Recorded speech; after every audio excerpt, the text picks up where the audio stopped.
আচ্ছা ধরুন আপনারা আপনাদের গন্তব্যস্থলে যাওয়ার জন্য কোনো একটি বাসে চড়ে বসলেন, আর আপনারা গন্তব্যস্থলে পৌঁছতেই পারলেন না। বাসটি হঠাৎ কোথাও উধাও হয়ে গেল। বাসটির আর কোনো খোঁজই পাওয়া গেল না। কি ভাবছেন তো যে এরকম ঘটনা কি কখনো সম্ভব? হ্যাঁ বন্ধুরা, এরকম ঘটনাও ঘটে। চীনের বেজিং শহরে এমন এক ঘটনা ঘটেছিল যে সেই কারণে আজও চীনা শহরের মানুষেরা নাইট সার্ভিসের বাসে চড়তে ভয় পায়। 3 দশক হতে চলল, কিন্তু তবুও এখনও চীনে গেলে বাস নাম্বার 375-এর কাহিনী শোনা যায়। এই ঘটনাটি ঘটেছিল নভেম্বরের ঘন কুয়াশায় মোড়া হাড় কাঁপানো এক শীতের রাতে। তো কী ভৌতিক কাণ্ড সেদিন ওই বাসটিতে ঘটেছিল তা জানতে হলে স্কিপ না করে শেষ পর্যন্ত শুনতে থাকুন। আর ভালো লাগলে লাইক, শেয়ার ও কমেন্ট করে দেবেন।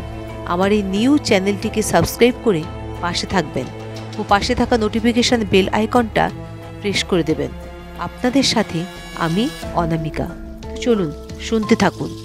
ঘটনাটি 14ই নভেম্বর 1995 সালের। নভেম্বর মাস চলছিল, তাই চীনে ঠান্ডাও খুব জাঁকিয়ে পড়েছিল। ঘন কুয়াশার সাথে ঠান্ডা হাওয়াও বইছিল খুব জোরে জোরে। আর ঠিক ওই সময়ে চীনের রুট নাম্বার 375 বাসটি তার নির্ধারিত সময়ে ইয়ানমিং হান্স বাস টার্মিনাল থেকে ফ্র্যাগরেন্ট হিল যাবার উদ্দেশ্যে রওনা দেয়। বাসটির সব সিটগুলি পুরো যাত্রীতে ভরে গিয়েছিল।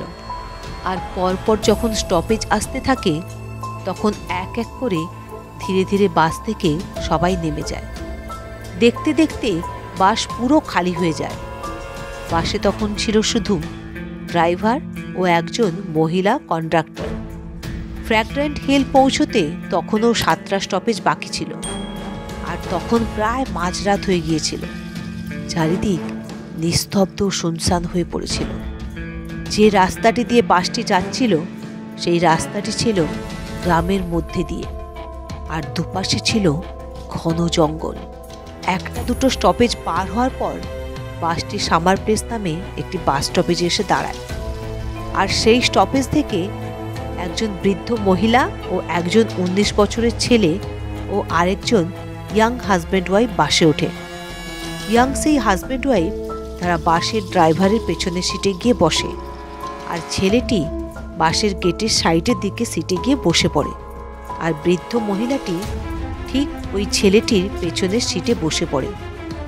বাস তখন মোট 6 জন লোক নিয়ে চলছিল, 4 যাত্রী আর 2 জন বাস কর্মচারী। তারপর বাস যখন তার গন্তব্যের দিকে যেতে শুরু করলো তখনও ভেতরে একদম শান্তপূর্ণ পরিবেশ ছিল। আর ওই বাসের ভেতরে 6 জন ছাড়া বাইরে আর কোনো মানুষই দূর দূরান্ত পর্যন্ত দেখা যাচ্ছিল না। তারপর 4টে স্টপেজ পার হওয়ার পর ড্রাইভারের নজরে 2 জন আসে, যারা রাস্তার ধারে দাঁড়িয়েছিল। তাদেরকে দেখে ড্রাইভার প্রথমে দাঁড়াবে না ভাবল, কারণ সেটা বাস স্টপ ছিল না। তারপর মহিলা কন্ডাক্টর বোঝাতে ড্রাইভার বাস থামায়, কারণ ওই রুটের সেটি ছিল লাস্ট বাস। বাস দাঁড়াতে তারা পেছনের গেট দিয়ে বাসের ভেতর যখন আসে তখন একটি হয়রান করে দেবার মতো ঘটনা ঘটল। 2 জন লোকের জায়গায় 3 জন উঠে এলো, কিন্তু রাস্তাতে দাঁড়িয়েছিল মাত্র 2 জন। আর তাদের শরীর ছিল একেবারে সাদা রঙের, অন্যান্য ফর্সা মানুষদের থেকেও অতিরিক্ত সাদা। আর 3 নম্বর লোকটিকে তারা কাঁধের ওপর ভর করে ধরে দাঁড় করাচ্ছিল। আর সেই লোকটির মাথা নিচের দিকে ঝুঁকেছিল, চুলগুলো ছিল অগোছালো, আর তার বাকি শরীরটা ছিল পুরো ঢাকা। আর 3 জনেই চীনের প্রাচীন দিনে যেসব জামা কাপড় পরত সেই রকম ড্রেস পরেছিল। তারা 3 জন বাসের সবথেকে পেছনে সিটে গিয়ে বসে পড়ল। বাসের মধ্যে যাতে অন্য লোকেরা ভয় না পেয়ে যায়, কিংবা স্টপেজ ছাড়া দাঁড়ানোর কারণে অন্য প্যাসেঞ্জাররা যাতে অশান্তি না করে, তার জন্য ওই মহিলা কন্ডাক্টরটি বলল যে হতে পারে ওনারা কোনো নাটক কোম্পানিতে কাজ করে, রাত হওয়ার কারণে বা ঘরে ফেরার তাড়া থাকায় হয়তো চেহারার রং আর কাপড় চেঞ্জ করেনি। বাস নম্বর 375 চলতে লাগলো। আর বৃদ্ধ মহিলাটি বারবার করে পেছনের দিকে ঘুরে ঘুরে দেখতে লাগলো। তারপর একটা স্টপেজ আসতে সেই হাজব্যান্ড ও ওয়াইফ তারা দুজনে নেমে যায়। তখন বাসে মোট 7 জন ছিল, আর সেই বৃদ্ধ মহিলা বারবার পেছনে তাদের 3 জনকে দেখছিল, কারণ ওই 3 জনকে বৃদ্ধ মহিলার কিরকম যেন একটা অদ্ভুত লাগছিল। আর বাসের বাকিরা নিজেদের মধ্যে কথা বলতে ব্যস্ত ছিল। কন্ডাক্টরও ড্রাইভারের সঙ্গে কথা বলতে ব্যস্ত ছিল। তারপর 2-3 কিলোমিটার আসার পর বৃদ্ধ মহিলাটি হঠাৎ তার সামনে বসা ছেলেটিকে উঠে এসে একটা থাপ্পড় লাগিয়ে দিয়ে বলতে লাগলো, তুমি আমার পার্স চুরি করেছো কেন? তুমি এক্ষুনি আমার পার্স দাও। তখন কন্ডাক্টর বৃদ্ধ মহিলাকে বোঝাতে চেষ্টা করে বলল যে সে তো সামনের সিটে বসে আছে, কিভাবে সে আপনার পার্স চুরি করবে? কিন্তু বৃদ্ধ মহিলা কিছুতেই মানতে নারাজ। ছেলেটিও অনেক বোঝালো, কিন্তু কিছুতেই সেই মহিলা শুনলেন না। তিনি বারবার বলতে লাগলেন, আমি একে পুলিশে দেব। নানা রকম কথা বলে চিৎকার চেঁচামেচি করে সেই বৃদ্ধ মহিলা ঝামেলা শুরু করলেন। আর তারপরের বাস স্টপে বাস থামতেই অমনি সে বৃদ্ধা মহিলা ছেলেটির জামার কলার ধরে টানতে টানতে বাস থেকে নিচে নামলেন। বাস আবার চলতে লাগলো, আর ছেলেটি বৃদ্ধ মহিলাকে বলতে লাগলো, আপনি বৃথাই আমাকে সন্দেহ করছেন। আমি আপনার পার্স চুরি করিনি। এখন কি করে আমি বাড়ি যাব? আর আপনি যে আমাকে এখানে টেনে নামালেন পুলিশে দেবেন বলে, এখানে কি কোনো পুলিশ স্টেশন আছে এত ফাঁকা জায়গায়? তখন তিনি একটা লম্বা শ্বাস নিয়ে বললেন, আমি তোমাকে পুলিশ স্টেশনে নিয়ে যাব বলে নামাইনি, আর তুমি আমার পার্সও চুরি করনি। এই কথা আমি তোমার প্রাণ বাঁচাবো বলেই বলেছিলাম। তোমার মনে আছে যে 3 জন লোক সবার শেষে বাসে উঠেছিল, আর আমি সেই 3 জনের উপর পুরো রাস্তা নজর রাখছিলাম। প্রথম থেকেই ওদেরকে আমার কেমন যেন একটা সন্দেহ লাগছিল, খুব অদ্ভুত লাগছিল ওদের। আমি তাই বারবার ওদের দিকে ঘুরে ঘুরে দেখছিলাম। হাওয়ার চোটে যখন ওদের কাপড়টা সরে যাচ্ছিল, তখন দেখলাম ওদের পা নেই। নিজের চোখকেই যেন বিশ্বাস করতে পারছিলাম না। মনে হচ্ছিল যেন কোনো স্বপ্ন দেখছি।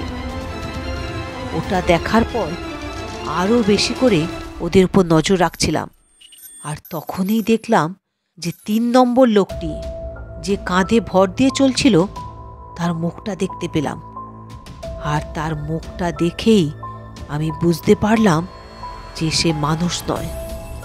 নিজেকে কোনো রকমে সামলে নিয়ে ভাবলাম যে কোনোভাবে আমাকে যত তাড়াতাড়ি সম্ভব বাস থেকে নামতে হবে, তবেই বাঁচতে পারবো। আর তুমি আমার সামনেই ছিলে, তাই তোমাকেও বাঁচানোর জন্য মিথ্যা নাটক করে বাস থেকে নেমে পড়েছি, যাতে তাদের কোনো সন্দেহ না হয়। তারপর বৃদ্ধা মহিলা ও ছেলেটি অনেক দূর হেঁটে আসার পর একটি বাস স্টপেজের কাছে একটি পুলিশ স্টেশন দেখতে পেয়ে সব কথা খুলে পুলিশকে বলল। কিন্তু পুলিশ তার কোনো কথাই বিশ্বাস করল না। পুলিশ ভাবলো যে এদের মনে হয় কোনো মানসিক সমস্যা রয়েছে। এই ভেবে তাদেরকে বুঝিয়ে বাজিয়ে নিজেদের বাড়ি পৌঁছে দিল। পরের দিন 15ই নভেম্বর সকালে পুলিশের কাছে যখন খবর আসে কি ইয়াংমিং হান্স বাস টার্মিনাল থেকে ফ্র্যাগ্রেন্ট হিল পর্যন্ত যে বাসটি যায়, অর্থাৎ বাস নাম্বার 375 গায়েব হয়ে গিয়েছে। নির্ধারিত বাস স্টপেজে বাসটি গিয়ে পৌঁছায়নি। আর এটা শোনা মাত্রই পুলিশ তড়িঘড়ি করে ওই বৃদ্ধ ও ছেলেটিকে পুলিশ স্টেশনে ডেকে পাঠায়, আর তাদের সব কথা রেকর্ড করা হয়। সেই ঘটনা পুরো বেজিং শহরে নিমেষের মধ্যেই ছড়িয়ে পড়ে। বাস নাম্বার 375 গায়েব হওয়ার পর অনেক পুলিশি তল্লাশি করেও সেই বাসটির কোনো খোঁজ পাওয়া যায়। পুলিশেরা সব সিসিটিভি ক্যামেরা চেক করে, কিন্তু কোনো হদিশ পায়নি। তারপর 16ই নভেম্বর পুলিশের কাছে খবর আসে যে একটি বাস নদীর ধারে পড়ে রয়েছে, আর ওটা ছিল বাস নাম্বার 375 বাসটি। পুলিশ ক্রেন দিয়ে বাসটি তোলার পর দেখা যায় তার ভেতরে মোট 5 জনের লাশ ছিল। তার মধ্যে ড্রাইভার ও কন্ডাক্টরের পরিচয় পাওয়া গিয়েছিল। কিন্তু সবথেকে চমকে দেওয়ার মতো ঘটনা ছিল যে ড্রাইভার ও কন্ডাক্টরের লাশ ছাড়াও বাকি যে 3টে লাশ ছিল সেগুলো খুব খারাপভাবে পচে গিয়েছিল, আর সেই লাশগুলো থেকে খুব দুর্গন্ধ আসছিল। শুধু তাই নয়, এই ব্যাপারটি নিয়ে যখন বাস ডিপোতে খোঁজ নেওয়া হয় তখন জানা যায় যে বাসে এতটাও তেল ছিল না যে বাসটি স্টপেজ ছাড়িয়ে আরও 100 কিলোমিটার পর্যন্ত যেতে পারে। ওই সব শুনে তারপর পুলিশ যখন বাসের তেল ট্যাঙ্ক খুলে দেখে তখন সবারই হুঁশ উড়ে যায়। তেলের ট্যাঙ্ক ছিল তাজা রক্তে ভর্তি। যে স্টপেজে বৃদ্ধ মহিলা ও ছেলেটি নেমে পড়েছিল তারপর থেকে পুলিশ আবারও ওই রুটে যত সিসিটিভি ক্যামেরা ছিল সবগুলোতেই চেক করল, কিন্তু কোথাও ওই বাসের ছবি ছিল না। এই ঘটনা 1995 সালের সব থেকে বড় ঘটনা ছিল, যেটা গ্লোবাল টাইমস তার নিজের চ্যানেলেও দেখিয়েছিল। ওই বৃদ্ধা ও ছেলেটিকে সবাই খুব ভাগ্যশালী বলতে লাগলো, কারণ ওরা খুব জোর বাঁচান বেঁচে গিয়েছিল। আপনারা কখনো চীনে গেলে চীনের মানুষদের কাছে এখনও শুনতে পাবেন রুট নাম্বার 375 ভৌতিক বাসটির কথা। এই ঘটনাটির সত্যতা সম্পর্কে কিছু বলা উচিত হবে না, কারণ বেজিংয়ের সমস্ত ওয়েবসাইট সহ আরও কিছু ইংরেজি ওয়েবসাইটে এই ঘটনা নিয়ে ওই সময় অনেক কিছু বলা হয়েছিল। তবে একটি প্রশ্ন আজও মানুষের মনে ধোঁয়াশা হয়েই থেকে গেছে, যে সত্যিই সেই 3জন লোক কি মানুষ ছিল না? সত্যিই কি ওরা ভূত ছিল? তো শ্রোতা বন্ধুরা, এই ঘটনাটি শুনে আপনাদের কি মনে হয়েছে কমেন্ট করে অবশ্যই জানাবেন। আরও নানা ধরনের গল্প শুনতে হলে আমার চ্যানেলটিকে একটা সাবস্ক্রাইব করে দেবেন প্লিজ। Thanks for watching.